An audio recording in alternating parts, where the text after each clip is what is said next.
जय हिंद everyone, welcome again to the patriotic IAS. ये हमारा आईएएस पीसीएस वाला डेली करंट अफेयर्स है। आज हमारे पास नियर अबाउट 7 टॉपिक है जो हम डिस्कस करेंगे। पहला टॉपिक जो हमारा है वो सुप्रीम कोर्ट ने एसबीआई को ऑर्डर दिया है कि do we need to ask every time to disclose the thing, please disclose everything. जो कोड उन्होंने नहीं दिया था, अल्फा न्यूमेरिक कोड था, that has not been given. तो this is for the prelims, just general news, not that much important. Then we will study that multi-purpose app Sakhi. This Sakhi is for the assistant. This will act as the assistant to the Gaganyaan crew. So it will be for the prelims. पूछ सकते हैं कि सखी app जो है वो किसके लिए है। उसके बाद इंडिया यूएस टाई सर्विस है, इसका नाम है टाइगर ट्रायम्फ, और ये होगा हमारा प्रीलिम्स के लिए अगर टाइगर ट्रायम्फ की बात करें। लेकिन जो हमारे बीच का सर्विस है, कोऑपरेशन है, इंटर ऑपरेबिलिटी है, वो अगर आपको यूज करना है तो इंटरनल सिक्योरिटी जब डिफेंस में लिखेंगे या internal relationship between the India and US करेंगे तो आप इसका यूज कर सकते हैं मेंस में। तो same topic can be use into the prelims and mains. Centre notifies rules allowing transfer of captive elephant. यहाँ पे कैप्टिव एलिफेंट को कहा गया कि अब ट्रांसफर हो सकता है from the one state to the other state. So prelims के लिए इंपॉर्टेंट हो गया, पूछ देंगे कि अलाउ किया है कि नहीं, एक बार पूछ दिया था। देन मेंस के लिए काफी डिटेल एनालिसिस है कि violence, homelessness and women's mental health, इनको तीनों को इंटरकनेक्ट करके काफी अच्छा बेहतरीन न्यूज एनालिसिस है। तो इसको हम मेंस के पर्सपेक्टिव से पढ़ेंगे और ये हम सोसाइटी में भी यूज कर सकते हैं। और जीएस पेपर 2 जो मेंटल हेल्थ है और वीमेन के स्पेसिफिक होके ये ज्यादा यूज आएगा। Then we will study this MIRV technology, multiple independently targetable re entry vehicle. R से री एंट्री और आई से इंडिपेंडेंटली हो गया, ठीक है। ओके, सो यहाँ पे हम टेक्नोलॉजी भी पढ़ेंगे, साथ साथ हम इसका इंडिया चाइना रिलेशनशिप को भी पढ़ेंगे कि कैसे बैलेंस करता है। तो मेंस के लिए भी इंपॉर्टेंट हो गया और जो टेक्नोलॉजी एस्पेक्ट है वो हमें प्रीलिम्स में हेल्प करेगा। प्रीलिम्स के लिए वो ज़्यादा इंपॉर्टेंट होगा। The uptick in the goods export, यहाँ पे एक्सटर्नल ट्रेड का जो सिचुएशन है, डब्ल्यूटीओ ने अपना एक एनालिसिस दिया है, रिपोर्ट है, तो उसको प्रीलिम्स के पर्सपेक्टिव से और मेंस के लिए भी, दोनों के लिए देख सकते हैं। प्रीलिम्स के लिए उसमें कुछ स्टैंडर्ड है, बैरोमीटर, ट्रेड बैरोमीटर किससे रिलेटेड है, कौन पब्लिश करता है, ये प्रीलिम्स में काम आ सकता है। जो इंटरनेशनल ट्रेड पे इम्पैक्ट है वो मेंस में हम यूज कर सकते हैं।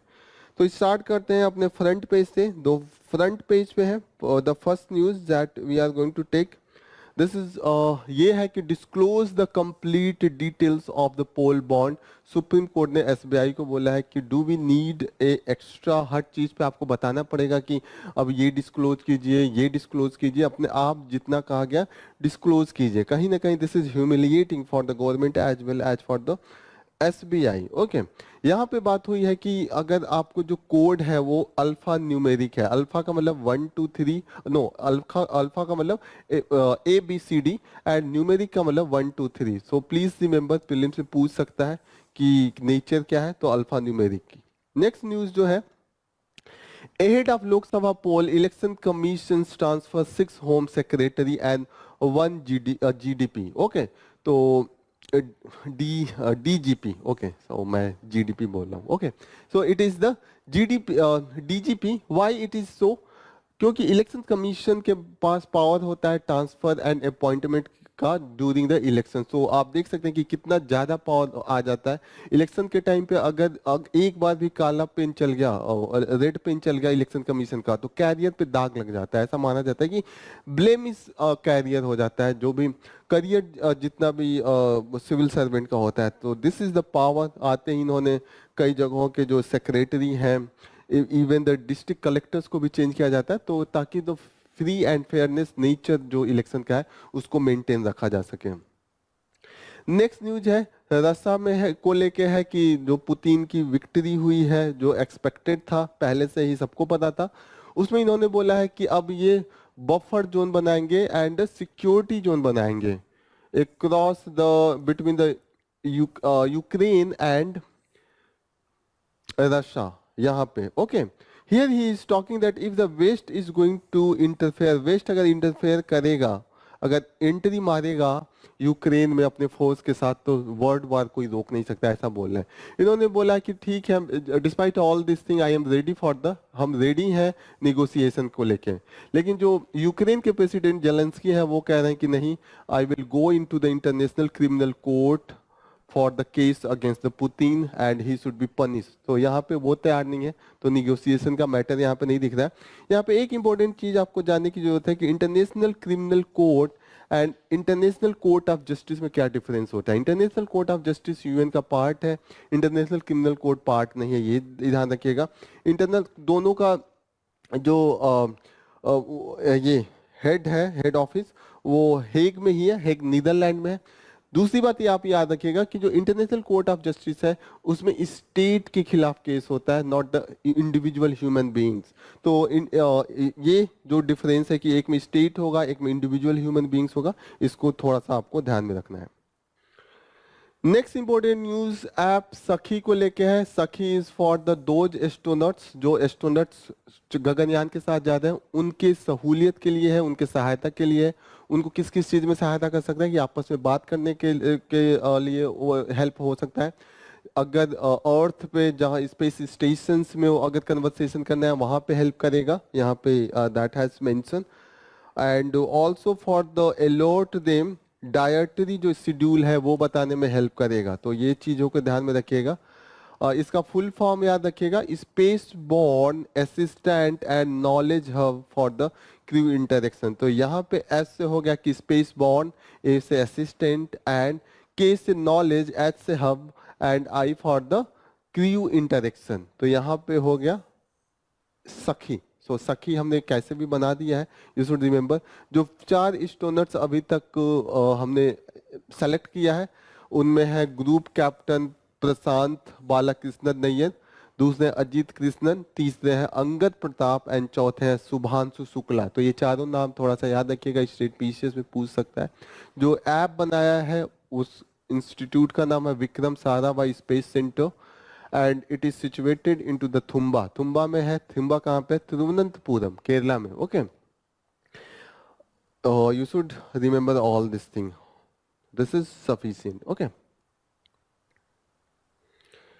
नेक्स्ट इंपॉर्टेंट न्यूज है इंडिया यूएस के बीच में ट्राई सर्विस का एक्सरसाइज चल रहा है। ट्राई सर्विस का मतलब तीनों सर्विसेज जो हमारी नेवी है, आर्मी है एंड एयरफोर्स, ट्राई सर्विसेज के लिए यूज होता है। टाइगर ट्रायम्फ इस एक्सरसाइज का नाम है, तो प्लीज याद रखिएगा टाइगर ट्रायम्फ किसके किसके बीच में एक्सरसाइज है?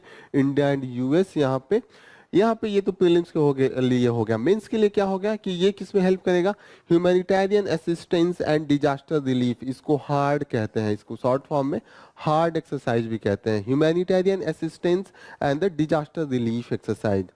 इससे क्या हेल्प होगा? Developing interoperability for the conducting hard operation. And interoperability क्या होता है? स्मूथ फंक्शनिंग के लिए होता है। इसको अगर सिंपल मैनर में समझाने की कोशिश करूं तो ऐसा सोचे कि एक शहर में 2 दोस्त रहते हैं, उनके पास 2 तरीके के कार है, एक के पास सुजुकी है, एक के पास स्कॉर्पियो है। ठीक है, वो डिसाइड करते हैं कि हम एक दूसरे का कार चलाना सीख लेंगे कि कभी कंडीशन कभी ऐसा रहा कि आप घर पे नहीं रहे, जरूरत पड़ी तो मैं आपका कार आके चला के ले जाऊं, या मैं नहीं रहूं तो आप आके चला लीजिए। जब भी हमको ऐसे सिचुएशन हो तो ये इजी हो, एक दूसरे का कार भी हम चेंज कर सकते हैं, तो हम इमरजेंसी सिचुएशन में हम इफेक्टिव मैनर में जान सकते हैं। तो ये क्या होता है कि this is the inter operability, की आपका फंक्शनिंग मैं जान जाऊं, मेरा फंक्शनिंग आप जानिए, स्मूथ मैनर में एक दूसरे को कल्चर को भी जाने। तो उसके लिए हमारे पास ट्रेनिंग भी है, यहाँ पे एक्सपोर्ट एक्सचेंज का भी प्लान है, स्पोर्ट्स इवेंट है ताकि एक दूसरे का सोशल बिहेवियर भी जान सके, सोशल इंटरेक्शन। स्पोर्ट्स भी एक तरीके का सोशल इंटरेक्शन का प्लेटफॉर्म क्रिएट करता है। तो please remember all this thing. Next important news है centre notifies rule allowing the transfer of the captive elephant. तो कैप्टिव एलिफेंट को अभी तक ट्रांसफर करने का इंटर स्टेट प्रोविजन नहीं था, अब हमने लाया है सिर्फ कैप्टिव एलिफेंट के लिए। Now they can liberalise the condition under which the elephant में बी ट्रांसफर्ड। कुछ कंडीशन है, कंडीशन ये है कि पहले तो उनका चेकअप होगा, एग्जामिनेशन कौन करेगा? Veterinarian. Okay, so please remember veterinarian, after that department of conservatory for the forest, इनके द्वारा ये चेक किया जाएगा कि जहाँ पे वो पहले उनका हैबिटेट है और जो बाद वाला हैबिटेट है दोनों सुटेबल है कि नहीं ट्रांसफर के बाद। और फाइनल डिसीजन जो लेंगे वो चीफ वाइल्ड वार्डन है, तो ये याद रखिएगा, chief wild warden. And after that ये भी इंश्योर किया जाएगा कि जब एलिफेंट जा रहा है तो उसके साथ एक महावत हो और एन एलिफेंट असिस्टेंट भी होना चाहिए, एक हेल्थ सर्टिफिकेट भी दिया जाएगा, क्वारंटाइन पीरियड भी होगा। So remember all this thing, this is the first time that it is going to allow captive elephant to be moved. Next important news है violence, homelessness and women's mental health. तो ये एक तरीके से interdependency है, एक cyclic process है।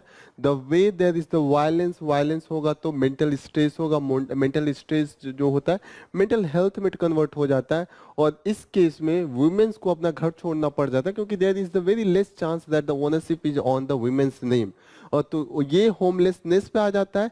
अब होमलेसनेस पे आ जाएगा, उसके बाद क्या होता है, उसके बाद वायलेंस का वो जो साइकिल है वापस आ जाता है। पहला वायलेंस होगा घर के अंदर, वायलेंस।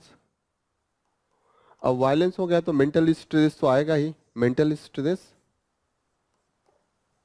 मेंटल स्ट्रेस के बाद मेंटल हेल्थ कंडीशन आ जाता है।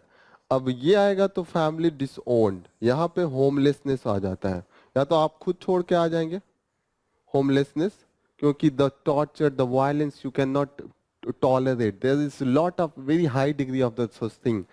अब आप होमलेस हो गए तो एक वीमेन के लिए होमलेस होना again invitation for the violence, समाज ही पेट्रियार्कल है। तो दिस इज द साइकिल, ऐसे साइकिल हो जाता है कि ये स्टार्ट होगा फिर होगा और वीमेन इसी में पूरी लाइफ बीत जाती है। This is the case. So the writers, they have done the experiment, interview and analysis on their organization that is working for the mental health of the women. This is the Banyan Academy that is given here. तो यहाँ पे हम देखते हैं कि इन्होंने start किया है, जो पहला इनका पैराग्राफ है वो बोलते हैं कि जो फैमिली हेल्थ सर्वे है उसका डेटा के साथ इन्होंने स्टार्ट किया है कि क्या कंडीशन है।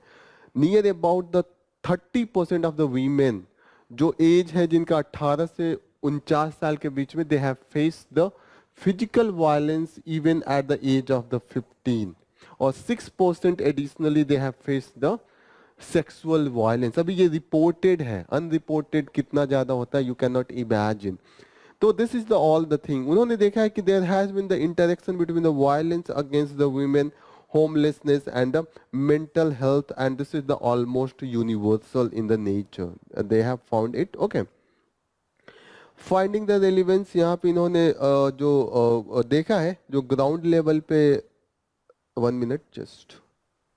Okay, so finding the relevance here, they have find that there has been the relational disruption. अगर relation में disruption आता है, maybe it could be between the husband and the wife, it could be between the daughter and the father, it could be the other family members. जहाँ पे भी यहाँ पे relational disruption आता है, then it's turned into the mental stress. Mental stress consistently if it is there. अगर disruption आएगा तो फिर तो वायलेंस आएगा, वायलेंस आएगा उसके बाद मेंटल स्ट्रेस आएगा, mental stress mental health issue, and after that homelessness. वही वीमेन को बाद में लगने लगता है कि I need liberation from this exploitation, this violence, we need the some peace, and in that case they comes out of this relationship and this result into the homelessness and against the cycle of the violence. इस case में अगर देखते हैं alienation, same and poverty, revealing the experience of violence in the social relationships, alienation, shame and poverty which didn't entirely match the conventional diagnostic criteria for the trauma। यहाँ पे ये कह रहे हैं कि नॉर्मल जो ट्रॉमा, अगर आप हॉस्पिटल में जाएंगे तो ये जो पर्सपेक्टिव होता है, जो एक्सपीरियंस उस पर्सन का, वुमेन का होता है with respect to the violence in the social relationship, ये तो नहीं नोट डाउन किया जाता है। द एलियनेशन, सेम, पॉवर्टी के रूप में, even in the if you are belonging from the rich family, if this is the condition with the women, they also face the cases of the poverty। okay, यहाँ पे देखिएगा कि कई women को ऐसा लगता है कि this homelessness is a only options we have for the escaping the cycle of the violence. अगर घर नहीं छोड़ेंगे तो violence persistent रहेगा. इससे अच्छा कि घर छोड़ दें. It is better to be homeless than consistently being under the this attack, this exploitation. और ये exploitation violence, this instance of violence that include the predatory behavior of the father. Predatory behavior of the father, this could be in the form of the sexual abuse, physical abuse, emotional manipulation, or any behavior that seek to exploit and harm their daughter in any way. That is known as the predatory behavior of the father. Controlling husband or the threatening aunt, कोई भी case हो सकता है. इनसे अगर liberate करने का एक ही वुमेन के पास ऑप्शन होता है, you have to opt for the homelessness. Okay. और एक चीज और है, जो child sexual abuse and intimate partner का वायलेंस का इम्पैक्ट होता है mental, that is recurrent and this impacting the mental health and leading to the homeless among the individual. ये अलग लेवल पे है. यहाँ पे एक केस स्टडी दिया हुआ है जिसमें एक मदर एंड एक डॉटर, लीला नाम है डॉटर का, एंड मदर का नाम जया है. इन्होंने देखा है कि जो सेक्सुअल वायलेंस है कैसे होमलेस में टर्न होता है, और होमलेसनेस अगेन जो sexual violence and other form of the violence है उसमें चेंज होता है. तो इन्होंने लिखा है कि after the homelessness they have faced daily struggle for the survival, finding food and safe place. उनको एक खाना और एक ऐसा जगह जहाँ पे वो आराम कर सके वो भी मिलने में काफ़ी दिक्कत हो रही थी. तो ये साइकिल काफ़ी means that has been a very much impact. यहाँ पे बोलते हैं कि यहाँ पे स्ट्रक्चरल बैरियर भी है, जैसे कि पोवर्टी, कास्ट, ये सब कंट्रीब्यूट करते हैं कि जो break down of the conventional familial and societal bond and leading to the homelessness. तो पोवर्टी अगर है, पहले से गरीब फैमिली है जिसके पास खुद घर नहीं है, अगर सेपरेशन भी होता है तो वो कहाँ से उस वीमेन को देगा. तो कहीं ना कहीं को पोवर्टी है. कास्ट में भी कहीं ना कहीं देखेंगे आपकी particular caste, those who have the weaker and vulnerable, they face the such situation मोर. तो ऐसा है. एलन कोरिन ने एक रिसर्च में देखा है कि बोला है कि जो सिंपलिस्टिक व्यू हम लाने लगते हैं किसी भी चीज का, ये अच्छी बात नहीं है. जब भी आप किसी चीज को एनालाइज कर रहे हैं तो जो पर्सनल अगर किसी चीज को फेस किया है उसके एक्सपीरियंस को भी नोटिस में लाना चाहिए, तभी आप एग्जैक्ट सिंपटन को रिकॉग्नाइज कर सकते हैं. ठीक है ना. यहाँ पे लेबलिंग हो जाती है. अगर वीमेन थोड़ा भी किसी भी नेचर में थोड़ा भी वीमेंस अगर रिवेल करती है किसी भी एरिया में, जैसे एक सोशल एटिकेट है कि आपको साड़ी पहनना है और उन्होंने साड़ी नहीं पहन के उन्होंने सूट पहन लिया, तो देयर इज द एक एक एक लेबल हो जाता है कि the women has some issue, mental कुछ इशू है. जैसे कि सुबह उठ के कुछ वुमेन्स के लिए हो कि अगर आपको सुबह उठ के एकदम सारे घर की सफाई करनी है या आपको कुछ पर्टिकुलर किसी रिलेटिव के साथ ऐसे बिहेव करना है, अगर ऐसा नहीं किया जैसे नॉर्मल वुमेन कर रहे हैं, ठीक है, जो नहीं करा उसको लेबलिंग कर दिया जाता है. This is the labelling. Labelling is the very very prevalent. और मैडनेस का एक डिफाइन करने का एक बहुत अच्छा तरीका होता है यहाँ पे. अगर वुमेन ने कुछ ऐसा कर दिया जो टबू है, जो एक्सेप्टेबल नहीं है, फॉर एग्जाम्पल अगर कोई वीमेन का एक्स्ट्रा मैरिटल रिलेशन है तो उसको भी डिक्लेयर कर देंगे कि this is the sign of the madness. Madness declare करना बहुत ईजी है, क्यों वीमेन को एक कन्फाइन एरिया में ही रखने के लिए एक ट्रेडिशन है, जेंडर का रोल है. जेंडर को एक रोल असाइन कर दिया गया है कि आपको खाना बनाना है, आपको कपड़े धोने हैं, आपके घर के सारे और काम को देखना है. This is the gender role. अगर वुमेन उससे हट के कुछ भी करेगी तो उसको कहीं ना कहीं एक लेबलिंग दिया जाता है कि उसका दिमागी हालत सही नहीं है. That's why she is not able to do the responsibility. जो घर का रिस्पॉन्सिबिलिटी है वो नहीं. तो ये देखिएगा कि जो यहाँ पे जेंडर रोल है, यहाँ पे टैबू है कि वुमेन को वही करना है, थोड़ा भी जिसको माना जाए. जैसे कि अगर किसी वुमेन अगर घर से बाहर किसी से बात करती है, दिस इज नॉट एक्सेप्टेबल, तो यहाँ पे टैबू है. अगर अगेन वहाँ पे जो वीमेन है उसका मेंटल स्टेटस को क्वेश्चन किया जाएगा कि सही नहीं है. Okay. Some of the women use their madness as a means to escape from the same fear and the devaluation, turning to the ideas और इमेजिनेशन टू कोप। ओके, तो कुछ वुमेन्स को ठीक है, लगता है कि ठीक है जो भी आप ये मैडनेस कर लीजिए, लेकिन जो ये पारिवारिक जो आपने ये वायलेंस जो एक सर्कल बना के रखा है उससे हमें बाहर आना है। आप मैडनेस ही कर लीजिए। मैडनेस के बाद कुछ वुमेन को लगता है कम से कम self introspection, a journey inwards, खुद के बारे में हम सोच सकते हैं। तो ऐसा भी कुछ वुमेन ने इस पे ऐसा एक्शन लेते हैं। Okay, Women's experience of the distress are often viewed through the reductionist biomedical lens। यहाँ पे जब भी अगर women's का mental status के लिए जाया जाता है तो वो जो टेक्निकल टर्म्स है मेंटल हेल्थ का उसी से कन्फाइन कर दिया जाता है। कहीं ना कहीं अगर if you want to go through the holistic picture, तो जो वायलेंस वुमेन के साथ हुआ है और जो सोसाइटी में की मिली भगत होती है इस सारे सिचुएशन के लिए, अगर मेंटल स्ट्रेस है तो सिर्फ ऐसा नहीं है कि वीमेंस का ही कुछ फिजिकल कुछ कमी होगी, सोसाइटी की भी कमी हो सकती है। सोसाइटी का जो तरीका है उसके कारण भी वीमेंस का मेंटल स्ट्रेस होता है। तो कहीं ना कहीं इसको पिक्चर में लेना चाहिए। यहाँ पे अगेन ये बोल रहे हैं कि poverty and caste based marginalisation भी you should consider. Many women encounter health system that dismiss their lived experience। अब कोई कोई डॉक्टर जाने पे वो मानेगा ही नहीं कि कुछ ऐसा सिचुएशन है, वो बोलेगा ये तो नॉर्मल चीज है। ओके, सो यहाँ पे ये बात हो रही है कि अगर इन्वेस्टमेंट करना है मेंटल हेल्थ में तो ये होलिस्टिक होना चाहिए और इसमें जो चेंज होना चाहिए वो सिस्टमिक इशू और सोसाइटल वायलेंस को भी कंसीडर करके उस पर भी एक्शन लेना चाहिए, तभी ये चेंज हो सकता है। यहाँ पे बोलते हैं कि कॉम्प्रिहेंसिव सोल्यूशन। कॉम्प्रिहेंसिव सोल्यूशन में क्या होना चाहिए? पहली बात कि you should recognise the all aspect of the women, compensate the women for their unpaid household work, जो भी उनका घर की काम में दे इन्वॉल्व, उसका भी मोनेटाइजेशन होना चाहिए, उसका भी पेमेंट होना चाहिए। Okay, their contribution should be recognised. Okay, यहाँ पे फिर बोलते हैं कि there should be a method for the ensure access to the basic income, housing and the land ownership. ये जितनी भी चीजें कि अगर घर पे रहने को जगह नहीं है तो एक हाउसिंग की फैसिलिटी मिल जाए। अगेन लैंड ओनरशिप में अब विलेज लेवल पे ही देखते हैं कि women's participate into the agriculture, agriculture में काफी पार्टिसिपेशन होता है वीमेन का, लेकिन ओनरशिप हमेशा मेल के ही नेम पे होता है। यहाँ तक कि गवर्नमेंट ने तो रजिस्ट्रेशन में कुछ कंसेशन भी दिया कि अगर वुमेन के नाम पे आप रजिस्ट्रेशन कराते हैं तो कुछ परसेंटेज कम लगेगा रजिस्ट्री में। डिस्पाइट उसके बाद भी जो लैंड ओनरशिप वुमेन का है कम है, हाउसिंग की तो बात ही नहीं है।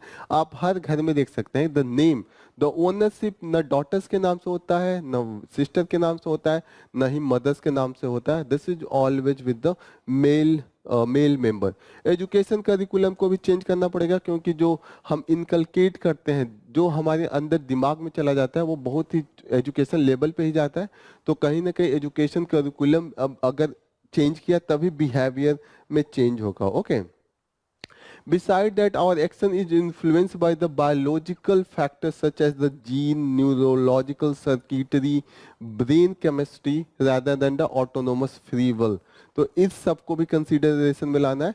And childhood adversity like the including abuse, neglect and poverty, this should be also consider, because जो चाइल्ड जो ब्रेन का मैक्सिमम डेवलपमेंट होता है इट हैपेंस टिल 12 ईयर, 12 साल की उम्र तक 80% जो ब्रेन होता है वो फॉर्म हो जाता है। यही लास्ट में इन्होंने बोला है कि इसके लिए हमें एडॉप्ट टू मल्टीफेसेटेड अप्रोच। और ये क्या हो सकता है कि there should be the diverse professional, innovative resource and meaningful involvement of individual with the lived experience. जिन्होंने इस चीज को झेला है उनसे आप कोलैबोरेट करके उनके भी सजेशन लीजिए। और अगर ये एक साथ नहीं हो सकता है तो प्रियोरिटाइज कीजिए कि क्या चीज सबसे मोस्ट इफेक्टिव है, उसको सबसे पहले स्टार्ट करेंगे। तो दिस इज ऑल अबाउट। आप जीएस पेपर 1 में अगर सोसाइटी में क्वेश्चन आता है वीमेंस का इशू टू मेंटल हेल्थ को लेके आप 4-5 पॉइंट आराम से इसमें लिख सकते हैं। अगर आपको ऐसा केस आ जाता है कि मेंटल हेल्थ जीएस पेपर 2 में आता है फिर भी आप लिख सकते हैं। तो लेट्स एक क्वेश्चन हम देख लेते हैं, मेंस स्पेसिफिक है। Examine the limitation of mainstream discourse on the women's mental health, which often focus narrowly on the specific condition and overlooks the role of societal violence and structural inequality. तो same चीज यहाँ पे भी आप यहीं से start कीजिएगा कि what is the report 30% of women they have faced the physical violence even the age of the 15. 6% जो सेक्सुअल वायलेंस का केस है उससे स्टार्ट कीजिए. फिर आप ब्रिंग ऑल दिस एस्पेक्ट की क्या क्या जैसे टैबूज होते हैं, जेंडर रोल होते हैं, all this thing bring in to the pictures and how there is the circle that created after the violence, then there is the homelessness, again there is the mental stress, and again there is the violence. The cycle comes and goes on.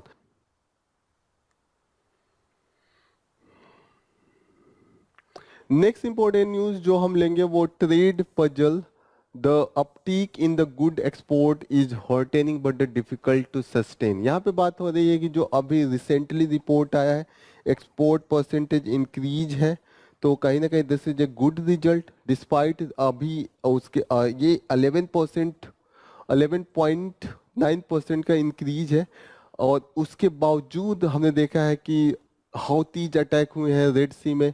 जो Panama canal है वो हमने देखा है कि drought affected है. Panama canal you must have been known कि ये काफ़ी इंपॉर्टेंट है जो रूट कम कर देता है सीप रूटिंग को north America and south America के वेस्टर्न पार्ट में अगर जा रही हो अटलांटिक की तरफ से. तो यू मस्ट भी नो कि पनामा इस्थ्यूमस है.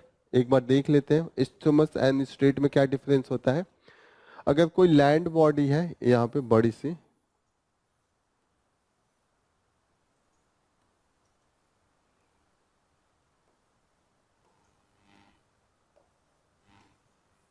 कोई लैंड बॉडी है और उसको यहाँ पे ओशियन है बीच में, ये कैरेबियन सी भी है,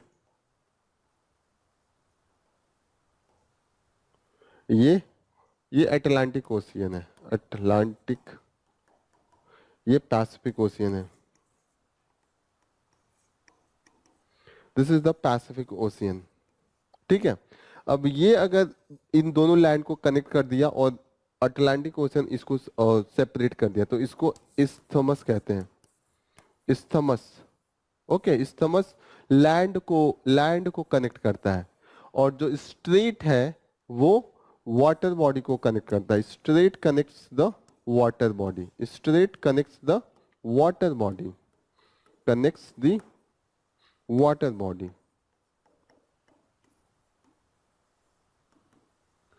तो इसको याद रखिएगा व्हाट इज द डिफरेंस. तो Panama canal this is very important. इसका एक हिस्ट्री जान जाइएगा कि इसको स्टार्ट ब्रिटिशर्स ने किया था, बाद में यूएस ने डेवलप किया था. तो अभी तो ये पनामा के अंडर में. It's connect Atlantic Ocean to the Pacific Ocean. Atlantic Ocean में जो कैरेबियन सी है. ठीक है. इसको एक बार यहाँ देख लीजिए. द रिवर बाय दैट जिससे इससे फ्रेश वाटर आता है चैग्रीस रिवर एंड लेक एलेजुएला. तो ये याद रखिएगा. ठीक है. अगर पनामा कैनाल नहीं होता तो पूरा घूम के इधर से आके मैगालनीज जो स्ट्रेट ऑफ मैगालनीज है यहाँ से शिप्स को जाना पड़ता. तो बहुत ही लंबा डिस्टेंस होता. पूरा नॉर्थ अमेरिका और द साउथ अमेरिका एक तरीके से आपको करके क्रॉस करके रिपीट मार के जाना पड़ता, टर्न मार के. तो दिस इज द केस.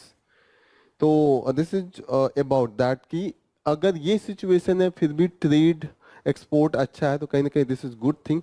और ये हो सकता है कि इसलिए ज़्यादा इंक्रीज हुआ क्योंकि पहले का जो बैकलॉग्स था उसको अभी कंप्लीट किया गया हो और जो डिमांड इम्प्रूवमेंट है दोनों का केस हो सकता है. तो दिस यू शुड रिमेंबर. फिर से ये बात करते हैं कि WTO का जो अभी बैरोमीटर्स है गुड्स ट्रेड बैरोमीटर, वहाँ पे हम देखते हैं कि अभी जो कुछ केसेज हैं like the export order parameter है वो मार्जिनली हाई है 101 है. लेकिन जो container shipping slip to the 98.6. तो ये एक चीज आप जानिए कि गुड्स ट्रेड बैरोमीटर्स और ये 101 क्यों, क्या इसका मतलब हुआ. तो एक हम इसका बेसिक्स जान लें प्रीलिम्स के लिए काफ़ी इंपॉर्टेंट है. This is important for the prelims. तो WTO ये ट्रेड बैरोमीटर अब लाती है, ये बताता है कि what is the condition the predict the change into the world trade growth about 2-3 months. तो कहीं ना कहीं 2-3 मंथ्स में जो चेंज होने वाला है कि ट्रेड किस निगेटिव एरिया में जाने वाला है कि पॉजिटिव एरिया में जाने वाला है, ये है, उसके बारे में बताता है। वर्ल्ड ट्रेड आउटलुक इंडिकेटर्स भी ये बताता है। ओके, तो प्लीज इसको याद रखिए। और ये 100 के नीचे 100 के ऊपर से ये दिखाता है कि इफ दिस इज द 100, अगर पैरामीटर बोल रहा है कि 100 है तो वो बोलेगा कि कोई चेंज नहीं है, जो अभी रिसेंट ट्रेंड चल रहा था वैसा ही है, न ट्रेड घटा है न बढ़ा है। लेकिन अगर 100 से ज्यादा होता है तो ये इसका मतलब कि ट्रेड बढ़ रहा है, pace into the trade faster, growing faster than the recent trade. और 100 से नीचे आ गया इसके मतलब जो ट्रेड है वो कम हो रहा है। तो this is the indicator you should know. तो बैरोमीटर ये है, ड्रॉप भी किया है कई चीजों में, जैसे it has dropped to the 95.6, this is for the electronics component. India में भी देखिएगा सिर्फ 1% का ग्रोथ शो किया है अभी। ओके, अगर हमें कभी भी जो लेबर इंटेंसिव एक्टिविटी है उसमें textile and James and jewellery पे फोकस करना होता है, तो this you should remember. Okay, तो दिस इज ऑल अबाउट, जो जो मोस्ट इम्पोर्टेंट थिंग इसमें है ये गुड्स ट्रेड बैरोमीटर, और कौन इसको रिलीज करता है इस पे थोड़ा सा you should focus.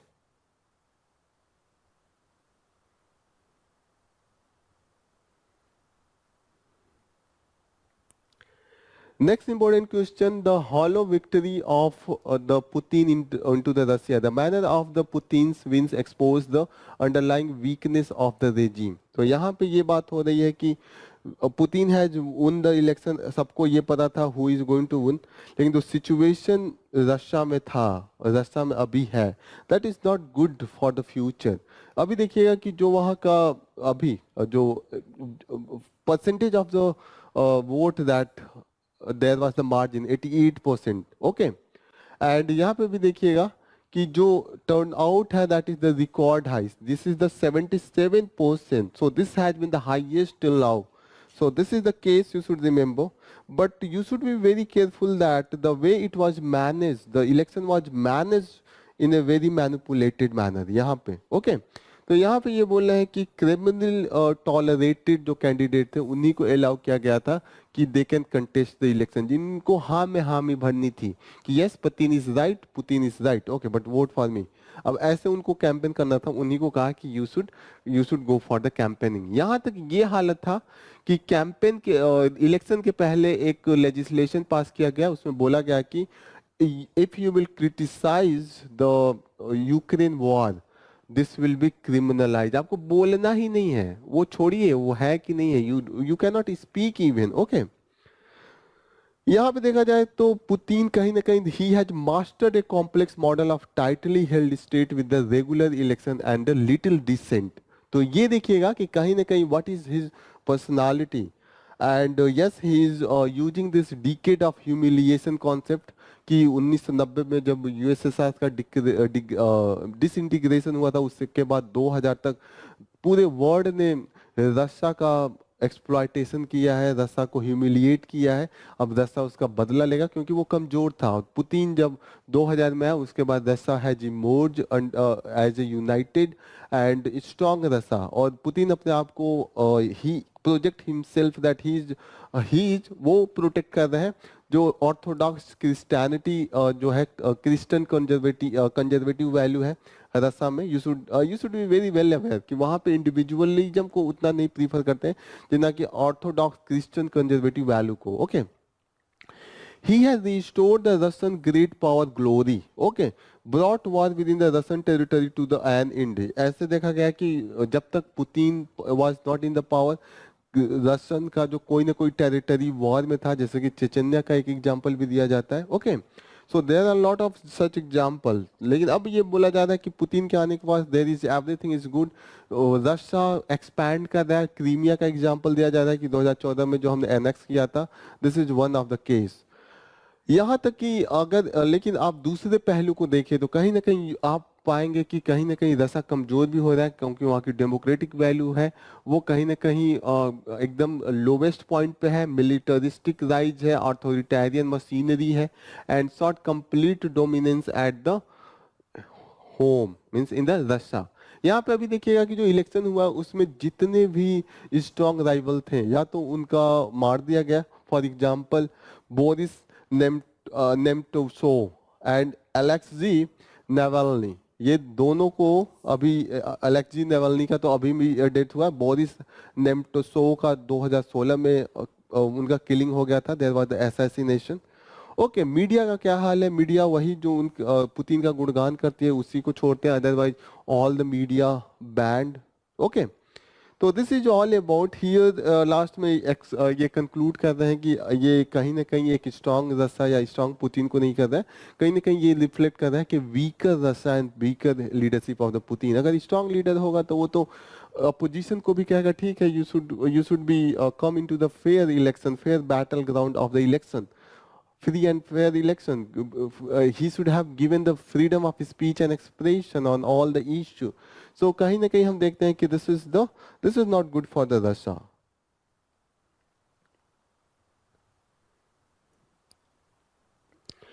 Next important news जो हम लेने जा रहे हैं ये है MIRV टेक्नोलॉजी से related. What is the full form of the MIRV? इसका फुल फॉर्म क्या है? इसका है फुल फॉर्म है multiple independently targetable re entry vehicle. यहाँ पे है multiple independently targetable re entry vehicle. क्या मतलब हुआ? अगर इसको समझ में आ गया तो पूरी टेक्नोलॉजी समझ में आएगी। मल्टीपल इंडिपेंडेंट, ओके, तो इसका मतलब हुआ कि एक ही मिसाइल जाएगी, मिसाइल यहाँ से उड़ेगी और जब अटैक जिस टारगेट पे होगा कई टारगेट को एक साथ मारेगा। यहाँ पे आएगा, यहाँ से इसमें से कई वॉरहेड निकलेंगे, 3 निकल सकते हैं, 5 निकल सकते हैं। एक इधर अटैक करेगा, एक इधर अटैक करेगा, एक इधर अटैक करेगा, एक इधर अटैक करेगा। जो भी इनका फुटप्रिंट है ज्योग्राफी का, वो एक साथ अटैक करेंगे। तो कहीं ना कहीं जब ऐसा अटैक होता है तो नॉर्मल एक ट्रेसिंग करना मुश्किल हो जाता है। यहाँ पे अगर जाके ये वॉरहेड बाहर आता है, अगर यहीं से आया तो ये रडार और अदर जो सिस्टम होता है वो इसको ट्रेस करता है और हवा में ही मार देगा, तो ये अटैक नहीं कर पाएगा। तो इसको कहते हैं air defence system. Air defence system कामयाब हो जाएगा। लेकिन अब यहाँ पे आया और वहां से 5, तो रिएक्शन टाइम कम अब बचेगा। रिएक्शन टाइम अगर कम बचेगा तो you can not prevent the thing. इसका एग्जांपल ऐसे लेते हैं कि क्रिकेट मैच हो रहा है। एक नॉर्मल एग्जांपल लेते हैं कि एक बैट्समैन से आप खेल रहा है, बैट्समैन इज प्लेइंग, ओके, और यहाँ से एक बॉलर आता है। बॉलर यहाँ से आता है, बॉलिंग करता है और इनको ये बॉल फेंकता है। अब एक की जगह पे ये 5 बॉल फेंकता है। अब एक बॉल आएगा, कितना भी टफ होगा तो ये मार देगा। 5 बॉल आएगा, ये कंफ्यूज हो जाएगा कि किसको मारूं किसको नहीं मारूं। ही विल बी, इसको आउट करना इजी होगा। So this is the attack करना इजी होगा, यही है ना? तो दिस इज दैट, ये हो गया multiple attack, multiple target, okay. दूसरी बात है कि री एंट्री। तो क्रिकेट का ही एक एग्जांपल फिर से मैं लूंगा कि यहाँ पे एक बैट्समैन खेल रहा है और उसको 6 मारना है, ये बाउंड्री है। तो कभी ऐसा देखा है क्या कि ये बॉल यहाँ मारा और एकदम इसके पैरेलल होके यहाँ 6 चला गया? ऐसा कभी देखा है? जो केस होता है, बॉल ऐसे जाती है पूरी हवा में और तब 6 जाता है। This is the case, okay. तो अगर मिसाइल जो है अग्नि 5 का जो रेंज है 5000 से 8000 है, तो this is a very long distance. अगर ऐसे रेंज में है तो ये जो हाइट होगा ये काफी हाई होता है। तो नॉर्मल जो हमारा एटमॉस्फेयर होता है वो स्ट्रेटोस्फेयर तक होता है, ओके। स्ट्रेटोस्फेयर के बाहर there is very less gases particle. तो जब एक बार ये मिसाइल बाहर जाएगा फिर एंट्री करेगा एटमॉस्फेयर में। तो जब एटमॉस्फेयर में एंट्री करता है तो यहाँ पे एटमॉस्फेयर का रेजिस्टेंस बहुत होता है, and resistance is such that कि इसका जो टारगेट होता है ये चेंज हो सकता है अगर टेक्नोलॉजी अच्छी नहीं है। री एंट्री टेक्नोलॉजी से ये होता है कि साथ में वॉरहेड के साथ ये इसका पार्ट भी आएगा मिसाइल का, and that will ensure the target. अगर 3 है 5 है जो भी है, तो यहाँ पे जो एंट्री होता है, यहाँ पे जब हीट बहुत ज्यादा होगा, रेजिस्टेंस बहुत होगा, तो टारगेट इधर उधर हो सकता है। उसी की टेक्नोलॉजी को कि एकदम ठीक टारगेट पे एंट्री एकदम प्रॉपर मैनर में हो, वरना ये जल भी जाता है। Many times this missile the borne आप देखिएगा। तो वो बर्न ना करे, पूरे टारगेट को प्रिसाइजली टारगेट करे, तो उस टेक्नोलॉजी को री एंट्री बोलते हैं। Here we need the re entry. Okay, तो पहले तो हम पहले पैराग्राफ में इन्होंने यही बात किया है कि what is it's capability. 5000 range बताया है, 5000 टू 8000 तक जा सकता है। हियर इट इज टॉकिंग, इसका नाम है mission Divya's. Please remember, prelims के लिए काफी इंपॉर्टेंट होगा। Okay, this has the potential to enhance by the integration of the multiple independently targetable re-entry vehicle। यहाँ पे इन्होंने बोला है। ओके, फिर इन्होंने बोला है कि this is the range. Range यहाँ पे देखिएगा कि ये पूरा चाइना आ गया, रशिया भी आ गया, अफ्रीका का भी पार्ट आ गया, ऑस्ट्रेलिया तक हम पहुंच सकते हैं। अगर 8000 का रेंज देखें तो 8000 रेंज में तो मुझे लग रहा है पूरा अफ्रीका भी आ जाएगा, और ये कहीं ना कहीं यहाँ पे मुझे लग रहा है कि ये भी आ जाएगा, ऑस्ट्रेलिया भी। तो this is the range. China के साथ अगर कंपेयर करें तो now we have the simultaneously striking of the multiple target, enhancing the effectiveness and evading the ballistic defence system. और जो चाइना का डिफेंस सिस्टम है उसका नाम है होंग की है। तो होंग की अब ऐसा, now it is consider that the अग्नि 5 को होंग की नहीं बचा पाएगा।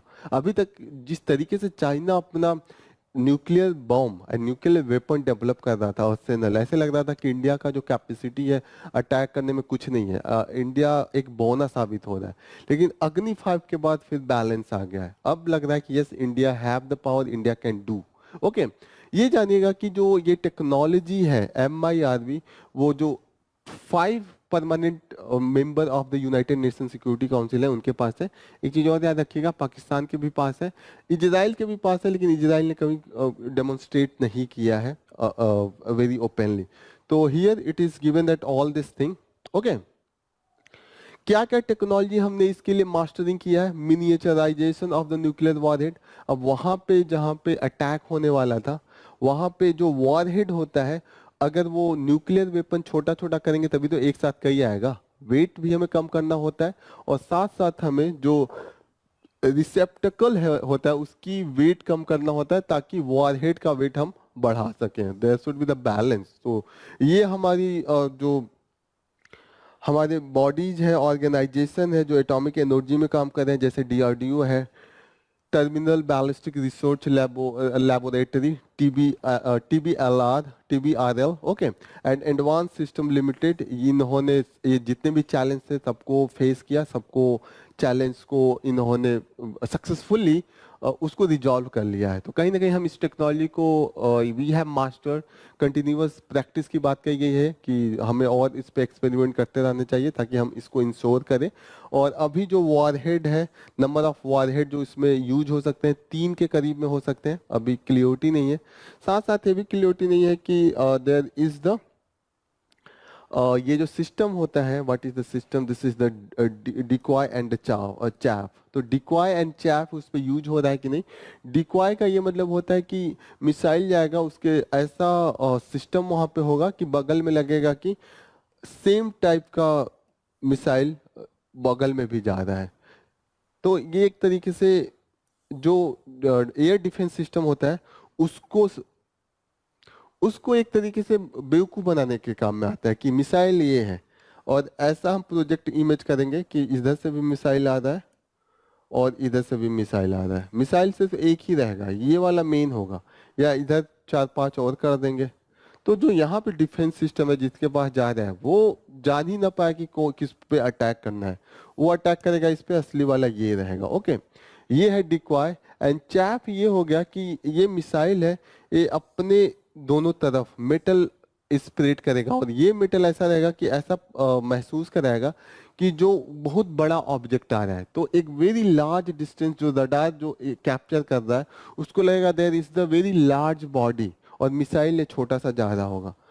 तो there is that also create the confusion into the defence air defence system. Okay, अब हमारा क्या एम होना चाहिए? जो मेन एम होना चाहिए कि ये अभी हमने कैनिस्टर से चेक कर लिया इसको, नाउ वी शुड हमें चेक करना है कि सबमरीन से ये बैलिस्टिक मिसाइल हम लॉन्च कर सकते हैं कि नहीं, ताकि हमारे पास air, marine and from the land all जो हम मीन्स ऑफ ट्रांसपोर्टेशन है उसका यूज कर सके to deliver this nuclear weapon. So this is all about today.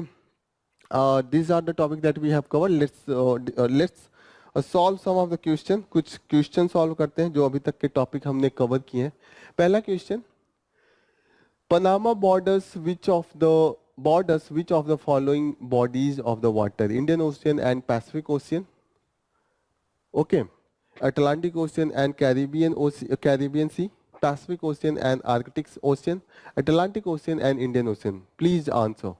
तो यहाँ पे पनामा का बॉर्डर बताना है. Okay. Question number 2, how many countries does Panama shares a land border with? 0, 1, 2, 3. 0 का मतलब कि ये आइलैंड है, कोई लैंड बॉर्डर नहीं है. अगर इसी मेथड पे एक और क्वेश्चन यूपीएससी का जो ट्रेंड है पूछने का कि कंसीडर फॉलोइंग कंट्री, जो नाम दे देगा Costa Rica, Colombia, Nicaragua and Guyana, पूछ देगा how many of the above countries make land border with the Panama? Only 1, only 2, only 3, all the 4. तो आपको आंसर देना होगा. Please answer.